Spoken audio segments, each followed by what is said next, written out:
Welcome to the War on Wellness. I am your host, Penny McPherson, and I'm here on Wednesdays for the War on Wellness at 6 p.m. Eastern Standard Time. So thank you for joining me on my Facebook page, my personal page, my business page, my group, and on YouTube.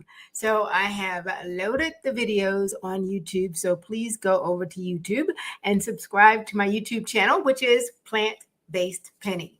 Thank you so much. So I know that Facebook is gathering my audience, but so hello to everybody who's in the replay. If you're watching a replay, say hello. If you're watching live, say live so I know which one you are.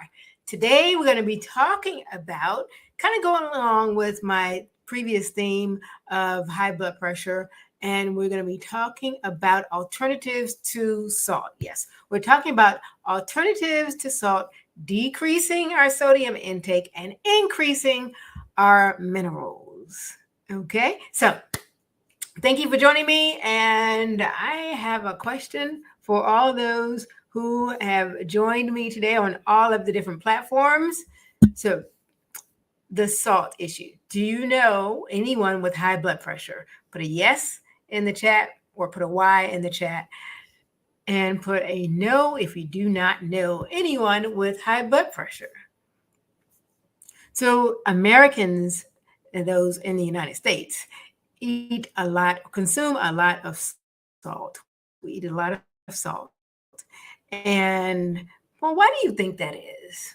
Why do you think that we eat so much salt? I mean, I don't think it's that people are pouring in their hands and eating it, although as a kid, I did do that at some point.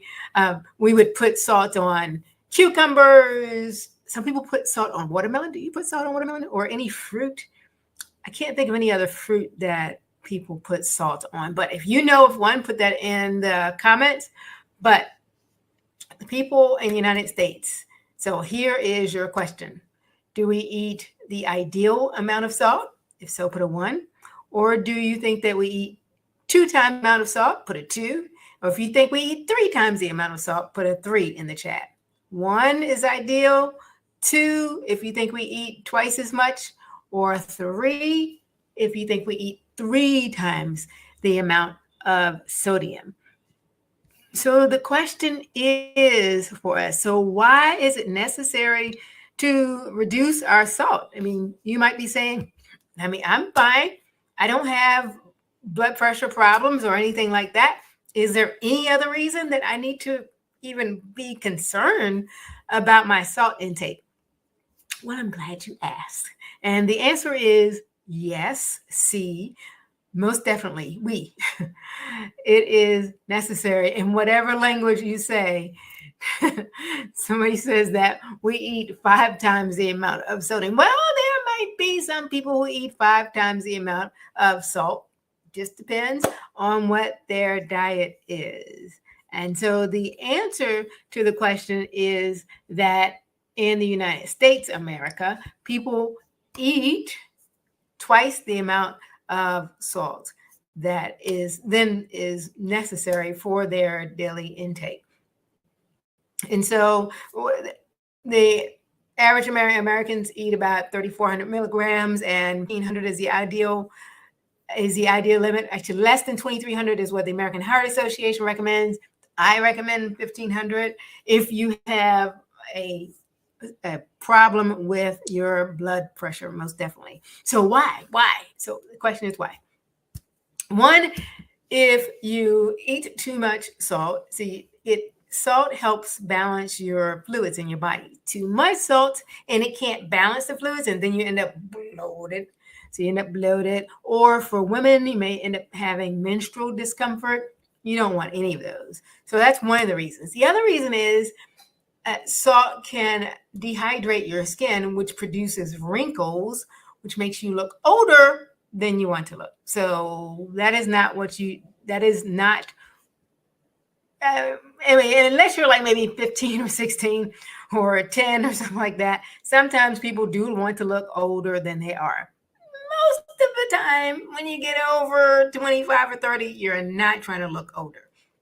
So we want to mind our salt intake because it can increase wrinkles. And if we decrease the salt intake, it can be better looking skin for us. So when we're hydrated, it's we're more plump. The skin is more plump and it's more fuller, and it is fuller and smoother therefore. So that's why you look a little younger if so.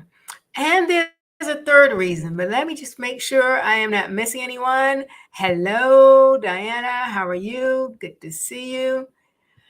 And hello, Alex, as well. I want to say hello to Brenda and Lynn. Yes, wonderful. Thank you all for watching, and thank you for those who are watching on the replay as well. So the other reason is it can overwork your kidneys. So if you have too much, if you're eating too much salt, your kidneys cannot eliminate all of that, all of the extra. So that makes your heart work harder, and that's where we get the increased pressure when your heart is working harder. So it leads to heart disease, which can lead to stroke, which can lead to kidney disease. So in the standard American diet, which you may have heard me say before, which is SAD, SAD, standard American diet or Western diet, the salt that is eaten is not the table salt. It is a table salt, but the majority of the salt that is eaten, 70% of it, is found in processed food, processed and packaged foods, and restaurant food. Most definitely. Did you know that even in most restaurants, they salt the salads? So they would like soak the lettuce in some ice water, and it's salted ice water. So you just never know. You could be if you're not making your own food, and it's definitely important to make sure that you are reading the labels of the food that you are buying, because it may taste really good, but it may be loaded with salt. So just try to pick one that has a little bit lower quantity of salt. So what can we do instead of salt? That is the question. What else can we do if we don't want to be in that category? Somebody said 5 times what is recommended, or so we average about twice as much than what is recommended. So some of the herbs, let me know. I want you to list in the comments any herbs that you cook with, or if you're not a cook, you can list some herbs that you're familiar with. So list some herbs, and I'm going to introduce you while you do that to a salt that a lot of people might call vegan salt, but it's not actually a vegan salt. It's actually a salt that a lot of vegans use. And so thank you to my friend Luana for sharing this salt with me. This is Himalayan black salt. Let's see if you can see that. And Himalayan black salt, it has 84 trace minerals in it. So that's the one thing we want to do. We want to increase the minerals of the food that we eat, because we want to make sure that we're adding nutrients to our body, because then our bodies can manage all of the processes with all of the systems of our body, with all of the 7 detoxification systems that we have in our body temple. And so the black salt, it has an egg-like taste. And so it has subtle sulfuric aroma, and a lot of people use it in India and in Asia in their cuisine as well. And a lot of vegans, some people call it vegan salt, because a lot of vegans use it because it mimics the taste of eggs. So when I make potato salad, and vegan, of course, with no eggs. And so, sometimes you miss the taste of certain things, but I'm fine with it, with that, not having it. But my friend introduced me. I remembered the salt, but I just never tried it. So I used it in potato salad, and my husband's like, "Oh my goodness, this is so good. This is really good." And so it really does mimic the taste of eggs. And we had a friend stay with us who's allergic to eggs. And so I'm like, "Oh, no problem. There's no eggs in this house. You're going to be safe." Okay. and I used the salt, not thinking about it. And therefore, uh, she it bothered her because it smelled like salt and it smelled like eggs, that is. But there are no eggs, there are no meat byproducts, there's no dairy, nothing in it. It is just black salt. So if you are plant-based and you want to get some of this, it has the minerals in it, and you can order it off Amazon. Himalayan black salt is what it's called. Okay, very good.